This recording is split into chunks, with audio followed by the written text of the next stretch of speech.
എല്ലാവർക്കും വിജയിക്കണമെന്നുണ്ട്. പക്ഷേ എത്ര പേർ അതിന് കൊടുക്കേണ്ട വില കൊടുക്കാൻ തയ്യാറാണ്?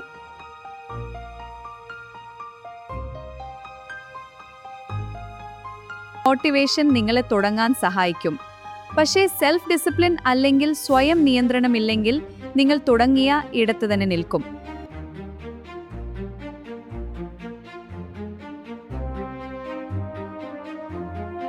താൽക്കാലികമായ സുഖങ്ങൾക്ക് പിന്നാലെ പോകുമ്പോൾ നിങ്ങൾ നഷ്ടപ്പെടുത്തുന്നത് നിങ്ങളുടെ വലിയ സ്വപ്നങ്ങളെയാണ്. മനസ്സ് വേണ്ടെന്ന് പറയുമ്പോഴും ലക്ഷ്യത്തിന് വേണ്ടി ചെയ്യുമെന്ന് ഉറപ്പിക്കുന്നത് തന്നെയാണ് വിജയം. ഇന്ന് നിങ്ങൾ എടുക്കുന്ന ഓരോ ചെറിയ തീരുമാനവുമാണ് നിങ്ങളുടെ നാളത്തെ മാറ്റം.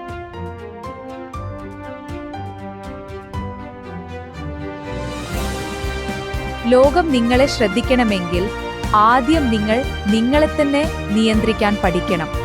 നിങ്ങളുടെ സ്വപ്നങ്ങൾക്ക് വേണ്ടി പോരാടാൻ നിങ്ങൾ തയ്യാറാണോ? എങ്കിൽ യെസ് എന്ന് കമന്റ് ചെയ്യുക. കൂടുതൽ കരുത്താർജിക്കാൻ ദ ബോൾഡ് ന്യൂസ് ഫോളോ ചെയ്യൂ.